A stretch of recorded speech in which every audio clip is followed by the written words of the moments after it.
अरे राहुल भाई, इतना कैश लेके कहाँ जा रहे हो? यूपीआई है ना?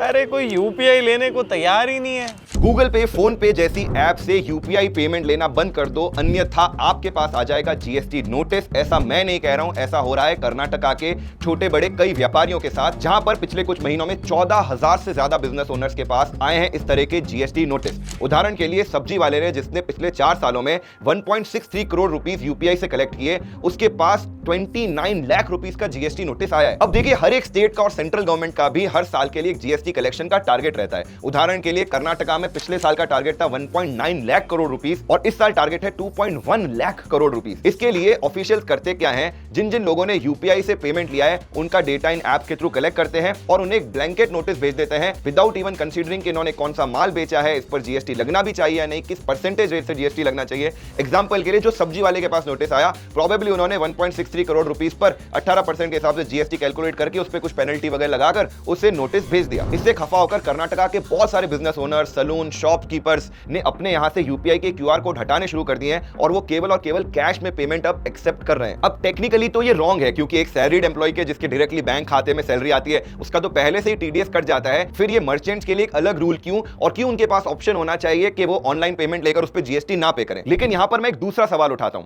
हमारी जिंदगी का एक बहुत बड़ा हिस्सा डिजिटाइज हो चुका है, ना सिर्फ पेमेंट। फॉर एग्जांपल, आप फ्लाइट में ट्रैवल करते हो तो डिजी यात्रा आपको दिया जाता है, ये बोला जाता है कि इससे आपको कन्वीनियंस मिलेगी और पूरी प्राइवेसी है। लेकिन क्या पता फ्यूचर में गवर्नमेंट इससे ट्रैक करने लगे कि कितने लोगों ने साल भर में कितनी फ्लाइट्स लिए, उसके हिसाब से उनको नोटिस भेज दो। आज आपका फोन आपकी लोकेशन से लेकर कन्वर्सेशन तक सब कुछ रिकॉर्ड करता है और बोला यह जाता है कि हम आपकी कन्वीनियंस के लिए कर रहे हैं और प्राइवेसी के साथ कर रहे हैं। लेकिन ये प्राइवेसी केवल और केवल कुछ कंपनीज या गवर्नमेंट के शब्दों में है। हो सकता है कल ये डेटा प्राइवेट ना रहे। आपकी पूरी की पूरी जिंदगी ट्रैक कर रही है सरकार, और जिस दिन सरकार को लगा कि भैया ये हमारे लिए काम नहीं कर रहा है या हमें इनफ रेवेन्यू नहीं दे रहा, सरकार आपको सीधा के सीधा भेज देगी नोटिस। तो क्या पेमेंट के लिए यूपीआई पर जो हमारी डिपेंडेंसी है वो फ्यूचर में पड़ सकती है भारी? नीचे कमेंट में बताइए और इस वीडियो को ज्यादा से ज्यादा बिजनेस ओनर्स और अपने दोस्तों के साथ शेयर करिए और उन्हें भी बनाइए जागरूक।